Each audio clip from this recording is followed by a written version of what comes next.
Good. Is out of the $1,500 agreed upon price. At some point, the car wouldn't start. Your mechanic said that it was because there was diesel fuel in the tank. The cost to repair that damage would be $2,000. Defendant told you he didn't want the car. Then you had some sort of disagreement and an argument ensued. And you say at some point you overheard him threaten to strangle your dog and to hit you in the head with a brick.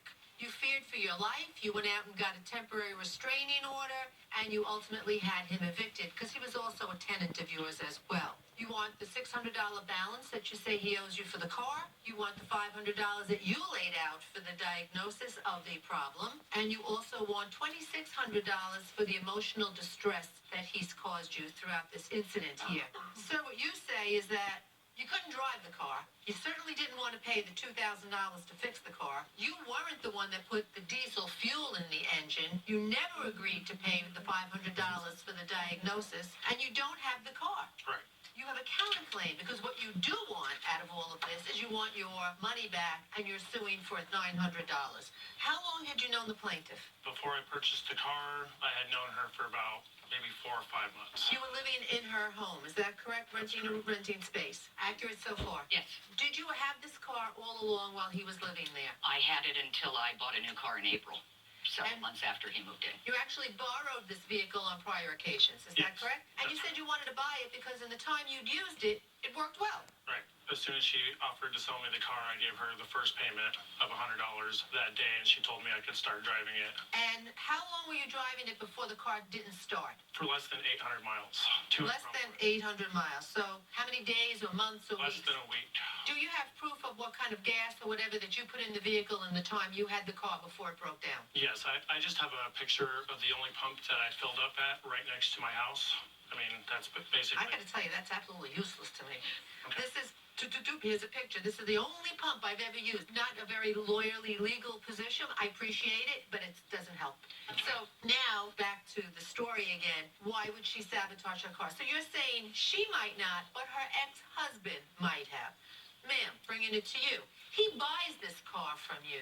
Why would he intentionally put diesel fuel in the car? I can only tell you that the gas tank is locked, and the only way to open the gas tank is from a lever on the driver's side floor. So it's impossible for a casual passerby to pry open the gas tank. Nobody's saying that. How long was it that your husband and you separated? We were divorced in April of 2015, How soon before he got the car was that? the 25th of April. So a matter of weeks. Yes.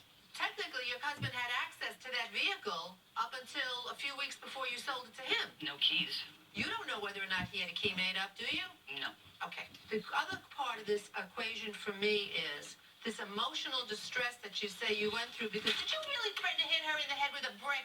No, ma'am. Why would she make that up? Did you threaten to strangle her cat? No, ma'am. How did you hear this? I overheard them talking in their stairwell, and Who's they? him, his roommate, my other tenant, and his roommate's girlfriend. The And three what of them. did you hear? I heard, I'd like to strangle that dog with her own collar. It would be easy. You just insert your index finger and your pinky finger, and you twist. Then there was silence, and then, no, don't turn your wrist counterclockwise. Don't turn it to the left. Turn it to the right. And then he said, and I'd like to bash her head in with a rock. You know what? I don't think she's making that up. The truth of the matter is, it's an awful, awful thing to say, though. I'm going to say that he'd never given you any reason all along to believe that he was going to carry through with that. Did he? My dog had already been hurt 2 days before, had 2 gashes on her rear legs. But you're not alleging that here. No. Okay. During his tenancy with you, did he ever do anything to you personally to make you fear for your safety? No, not But the until the court car... did grant you an order of protection. There was a hearing? Did you have a hearing Yes. on that? And was he present at the hearing? Yes. Did he give testimony at the hearing? No. Did the court give you a final order? Do you have those papers with you? It was a temporary order that was extended for 45 days, and I do have a copy. When does it expire? It expired September 15th. You've been living without the order of protection at this point, but he's been evicted. That's correct. So you're not in any imminent fear of danger. I hope not. What the heck were you thinking? As As far as making any kind of statement like that? I never made a threat, Your Honor. Judge Carrera? You bought this car on installment, Right. and the plaintiff never passed title to you, is that right? I held title until it was paid off. So that poses a legal issue that we'll have to talk about.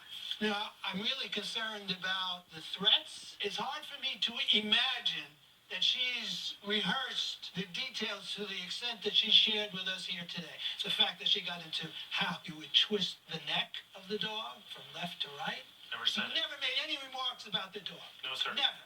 Not even to her. Now, is there any indication that you have this mysterious enemy that might be responsible for sabotaging your car? No. And you and your husband, is the divorce going smoothly? The divorce went smoothly. It Went was finalized in March. So Okay, so why do you say that it's possible that her husband did it? That you were being drawn, as you put it, into our drama? Well, because she told me after she had the car taken to be inspected, she told me that it could have very well easily been a prankster from a little kid with a gas can or her ex-husband, who she was currently not on good terms Did you with. tell her that? no, I never said that. I have no further questions. Judge Acker? You want to be compensated for the distress that you suffered resulting from his actions that led to the granting of the TRO. Is that the basis? I had to evict them because they were threats against both me and my dog. I had nightmares for 2 Did months. you see a therapist? Not yet. There was a hearing. You were present at that hearing. There was a judge who made findings, and I'm going to respect those findings. The judge granted her a TRO, so I am not going to second guess another judicial officer who had the opportunity to take testimony, evaluate the credibility of witnesses. As far as I'm concerned, you didn't say those things. That doesn't end the analysis, ma'am. I don't know that I'm going to give you $2,600 because you had nightmares. I have photographs of the 4.5-pound brick that was brought onto the property after the threat was made Where was it? in the driveway. Do you have a picture of it? Yes, I do. I'd like to see it. Do you know anything about this, sir? No, ma'am, I don't.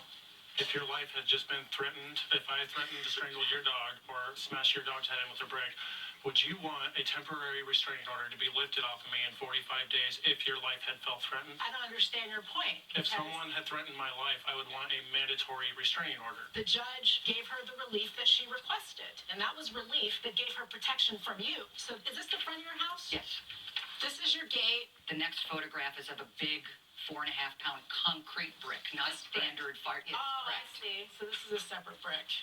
Is there any other evidence of any threats that you believe came from the defendant? Yes, I have a threat not to mess with Let me see anything. that. Which was over a truck. Had nothing to do with this case whatsoever. You bring that truck back, or you will not get one more penny from me. Don't with me, lady. She Just send her that. yes, I did say that, but she towed my little brother's truck. That's what that's The over. police reports indicate the city tagged it as abandoned, and they towed it several days after they tagged it. Actually, it was a 24-hour tag. But what does she have to do with that? This is a threatening message. Let's be very clear. This is a threat. I firmly believe that people are not allowed to comport themselves like this. So tell me, what's your defense? Well, I just meant that I was going to take legal action. No. I want to take legal action, sir, is very different from don't with me. Okay. I don't have any more questions. We'll Thank get a you. retired to deliberate. Thank you both. This courtroom is now to recess. Hot Bench continues in a moment. And later today,